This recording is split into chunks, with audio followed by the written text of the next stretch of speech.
तो यही वीडियो रे जुक्ताक्षर विषय ही जानिबा।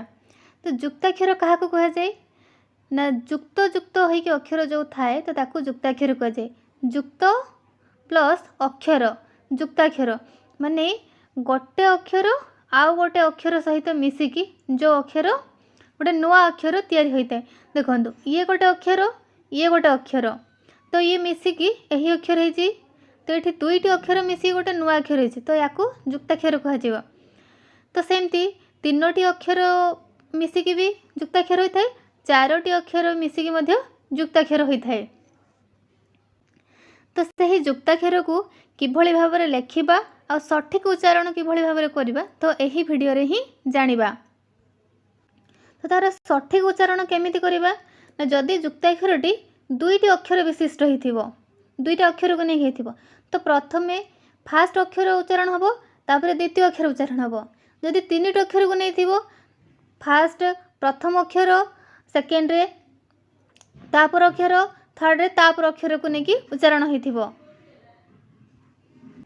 तो ये जानिबा तो अक्षर रे अक्षर यथा क त थ प स अक्षर मिसिले को को जुक्ताक्षर होता है और ताकू केमती उच्चारण हो जाए। तो फास्ट आरंभ करिबा तो जुक्ताक्षर रु। तो जुक्ताक्षर केमिति थाए ना तो प्लस क माने तो रे क मिसिले तो जुक्ताक्षर होता है। तो क रे तो भी तो होता है तो रे क भी तो होता है। तो यही दुईटी जुक्ताक्षर ठीक होता है। तो यहाँ उच्चारण केमिति करियो जेमति लेखा हिथिबो ये देखंतु अछि रक्त। तो यहाँ सठिक उच्चारण केमिति करिबा ना र क रे तो रक्त यही भली भाव में उच्चारण करा जाए। डायरेक्ट कदापि जुक्ताक्षर को उच्चारण करा जाएनी। जेमति रक्त एटा संपूर्ण रूपे भूल उच्चारण। सठिक उच्चारण केमिति हेबो ना र क रे तो रक्त ये होची सठिक उच्चारण। शक्त तालबेस क रे तो शक्त। द्वितीय रे जानिबा तो रे तो मिसिले तो होता है जहाँ को भी मध्य सीधा सड़क द्वितीय तो बोली कह जाए और तो रे तो बोली भी कह जाए। तो उच्चारण केमिति करबा ना उत्तम हर्षौ तो रे तो म उत्तम। तो यही भली भाव में भी उच्चारण करि परिबा। आ गोटे होछि हर्षौ द्वितीय तो म उत्तम। उत्ताप हर्षौ द्वितीय तो रे आकार प उत्ताप। आ गोटे प्रकार उच्चारण करि परिबा हर्षौ तो रे तो तहिरे आकार प उत्ताप। तो यही भली भाव में उच्चारण करि परिबा। थर्ड जानिबा तो रे थ मिसिले जुक्ताक्षर थ होता है।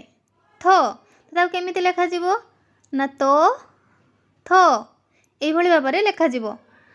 अस्वस्थ तो उच्चारण केमिति हेबो अ तालबसरे ब फला तो रे थ अस्वस्थ। बे तो रे प लगे जुक्ताक्षर तैयारी करबा तो आ प मिसिले जुक्ताक्षर प होता है। तो ताको केमिति लेखिबा ना प एई भली भाव में लेखिबा। तो उच्चारण केमिति हबो ना तो रे प उच्चारण हबो। उत्पला हर्षौ तो रे प ळ रे आकला उत्पला। उत्पात हर्षौ तो रे प तहिरे आकार तो उत्पात। उत्पन्न हर्षौ तो रे प दंतेन उत्पन्न। तो एबे जानिबा तो रे स लागिले जुक्ताक्षर स होता है ताको यही भली भाव में लेखा जाए। तो उच्चारण केमिति करिया वत्स वत्स ब तो रे स वत्स। उत्साह हर्षौ तो रे स तहिरे आकार ह उत्साह।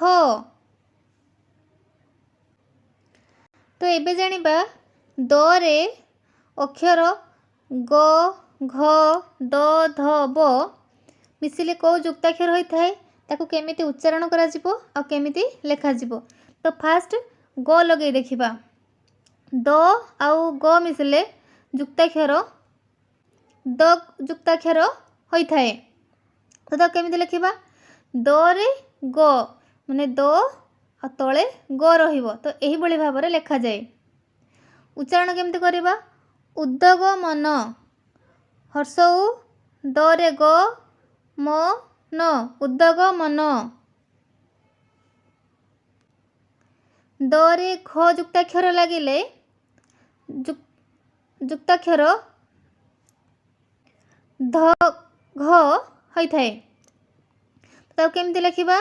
ନା ଦରେ ଘ। ତ ଏହିଭଳି ଭାବରେ ଲେଖାଯାଏ।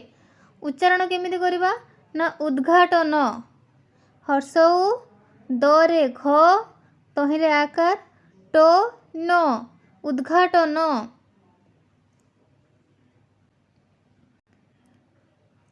ତ ଏବେ ଜାଣିବା ଦରେ ଦ ଅକ୍ଷର ମିଶିଲେ ଯୁକ୍ତାକ୍ଷର ଦ ହୋଇଥାଏ। ତ ଏହାକୁ ଦରେ ଦ ବି କୁହାଯାଇପାରିବ ଉଚ୍ଚାରଣ କଲାବେଳେ, ଆଉ ଦ୍ୱିତୀୟ ଦ ବି କୁହାଯାଇପାରିବ। ଯେମିତି ଚରେ ଚ ଦ୍ୱିତୀୟ ଚ, ତରେ ତ ଦ୍ୱିତୀୟ ତ, ଠିକ୍ ସେମିତି ଦରେ ଦ ଦ୍ୱିତୀୟ ଦ ବି କୁହାଯାଇପାରିବ। ତ ଏହାକୁ ଉଚ୍ଚାରଣ କେମିତି କରିବା? ଉଦ୍ଦେଶ୍ୟ ହର୍ଷ ଉ ଦରେ ଦ ତହିଁରେ ଏକାର ତାଲବେଶରେ ବ ଫଳା ୟ ଫଳା ଉଦ୍ଦେଶ୍ୟ। ତ ଏହିଭଳି ଭାବରେ ଉଚ୍ଚାରଣ କରିପାରିବା। ଆଉ ଗୋଟେ ଉପାୟ କ'ଣ ହେଉଛି? ନା ହର୍ଷ ଉ ଦ୍ୱିତୀୟ ଦରେ ଏକାର ତାଲବେଶରେ ୟ ଫଳା ଉଦ୍ଦେଶ୍ୟ। ଦରେ ଧ ଅକ୍ଷର ମିଶିଲେ ଯୁକ୍ତାକ୍ଷର ଧ ହୋଇଥାଏ। ତ ଏହାକୁ କେମିତି ଲେଖାଯିବ? ନା ଏହିଭଳି ଭାବରେ ଲେଖାଯିବ। ବୁଦ୍ଧି ବରେ ହର୍ଷ ଉ ଦରେ ଧ ତହିଁରେ ହର୍ଷ ଇକାର ବୁଦ୍ଧି। ତ ଏହିଭଳି ଭାବରେ ଉଚ୍ଚାରଣ ହେବ। ଆଉ ଗୋଟେ ଉଚ୍ଚାରଣ କରିବା ଉଦ୍ଧାର ହର୍ଷ ଉ ଦରେ ଧ ତହିଁରେ ଆକାର ର ଉଦ୍ଧାର। ତ ଏବେ ଜାଣିବା ଦ ଅକ୍ଷରରେ ବ ମିଶିଲେ ଯୁକ୍ତାକ୍ଷର ଦ ହୋଇଥାଏ। ତାକୁ କେମିତି ଲେଖିବା? ନା ଏହିଭଳି ଭାବରେ ଲେଖିବା। ଉଚ୍ଚାରଣ କେମିତି କରିବା?